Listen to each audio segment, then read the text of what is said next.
حي على الفلاح.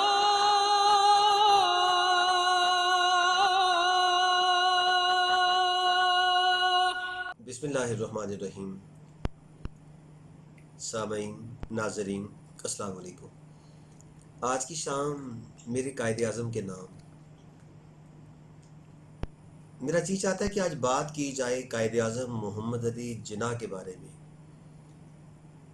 کون جانتا تھا کہ کراچی کے ایک محلے میں 25 دسمبر بروز اتوار پیدا ہونے والا ایک بچہ محمد علی جناح کے نام سے بر صغیر کے سیاسی افق پر آفتاب اور ماہتاب بن کے چمکے گا. کون جانتا تھا کہ یہ بچہ بڑا ہو کے اتنا بہادر ہوگا، اتنا شجاع ہوگا کہ گاندھی اور نہرو جس روز اس سے بات کر لیں گے اس رات ان کی نیند اڑنت ہو جائے گی. بھئی کون جانتا تھا کہ یہ بچہ برصغیر کے لاکھوں مسلمانوں کی، کروڑوں مسلمانوں کے دلوں کی آواز بنے گا اور اس کی آواز پہ مسلمانوں کے دلوں کی دھڑکنیں تیز ہوں گی. میرے عزیز سامعین، ناظرین، قائد اعظم محمد علی جناح شروع سے ہی آپ کی شخصیت بہت ساری خوبیوں کی مالک تھی. قائد اعظم محمد علی جناح آپ کے خاندان کے لوگوں کو جناح کہا جاتا ہے کیونکہ اس زبان میں جناح لمبے قد والے کو کہتے ہیں. لمبے قد والے کو جناح کہا جاتا ہے. آپ ایک عظیم سیاستدان تھے، بڑے مدبر، بڑے دانشور، بڑے انٹلیکچول، بڑے سمجھدار. ایک دفعہ کا ذکر ہے کہ نواب بہادر یار جنگ کے گھر میں سالگرہ کا کیک کاٹا جانا تھا. نواب بہادر یار جنگ سے قائد اعظم بڑی محبت کیا کرتے تھے. تو کیک آپ کے سامنے پیش کیا گیا اور کیک کا سٹائل کچھ یوں تھا کہ اس پہ پورے برصغیر کا نقشہ بنا تھا.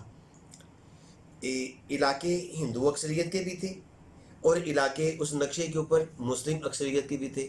قائد اعظم سے کہا گیا کہ آپ اس کو کیک کو کاٹیے. تو پتہ قائد اعظم نے کیسے کاٹا؟ قائد اعظم محمد علی جناح نے، میرے قائد نے چھری لی اور کیک کو ایسے کاٹا کہ مسلم اکثریت کے علاقے الگ کر دیے اور ہندو اکثریت کے علاقے الگ کر دیے. تو ایک اندر سے بولا کہ لیکن مسٹر جناح ذرا چھری اور آگے چلائیں، یعنی کہ ہندو اکثریت کے جو علاقے ہیں نا وہاں ذرا چھری اور آگے پھیر دیجئے. تو قائد اعظم نے اس بندے کو گھور کے دیکھا، فرمایا آئی ڈونٹ لائک ٹرانسگریشن. حد سے بڑھنا مجھے اچھا نہیں لگتا. میں اپنی جو حد میں نے مقرر کی ہے کہ مجھے مسلم اکثریت کے علاقے چاہیے، میں ہندوؤں کے علاقے کو نہیں چھیننا چاہتا، میں اپنے مسلمانوں کے علاقوں کو لینا چاہتا ہوں. کیسی بات ہے! حالانکہ بات تو معمولی سی تھی. بھئی کیک کاٹ رہے تھے نا، اگر چھری ذرا آگے پھیر بھی دیتے تو کوئی ایسی بات نہیں تھی. وہ بندہ جو کیک کے اوپر چھری چلاتے وقت بھی حد سے بڑھنا گوارا نہیں کرتا، وہ اپنے اصولوں کے خلاف کیسے چلتا ہوگا؟ بھئی کمال ہے. ایک ایسا قائد جو ٹی بی کا مریض، ایک ایسا قائد بیچارہ ہڈیوں کا ڈھانچہ کمزور، نحیف، انتہائی لاغر ہو چکا ہے اور اپنے ڈاکٹر سے کہتا ہے کہ ڈاکٹر پلیز میری بیماری کا کسی کو بتائیے گا نا. اگر انگریزوں کو، ہندوؤں کو پتہ چل گیا نا کہ اس کو ٹی بی کا مرض لاحق ہے تو کہیں پاکستان کی جو اسٹیبلشمنٹ ہے اس کا اکرنس، اس کا وقوع کہیں آگے نہ چلا جائے. لہٰذا مجھے اپنی جو سرگرمیاں ہیں اور اپنی کامیابی کی طرف جو میرے قدم اٹھ رہے ہیں اس میں کہیں تاخیر نہ واقع ہو جائے. کیسا عظیم قائد اعظم رات کو بیٹھ کے کام کر رہے تھے. محترمہ فاطمہ جناح جو کہ خود ایک لیڈی ڈاکٹر تھی، میں انشاءاللہ کبھی محترمہ فاطمہ جناح پہ بھی اپنی گفتگو کروں گا اور انشاءاللہ اس کی بھی ریکارڈنگ کرواؤں گا اور اپنے سامعین اور ناظرین کو محترمہ فاطمہ جناح کے بارے میں بھی انشاءاللہ بہت ساری باتیں معلوم ہوں گی انشاءاللہ. قائد اعظم کے پاس آپ کی بہن چائے لے کے آتی ہے، چائے رکھی ہوتی ہے اور تھوڑی دیر کے بعد محترمہ فاطمہ جناح آتی ہیں. بھائی جان چائے ٹھنڈی ہو گئی. اچھا کوئی بات نہیں،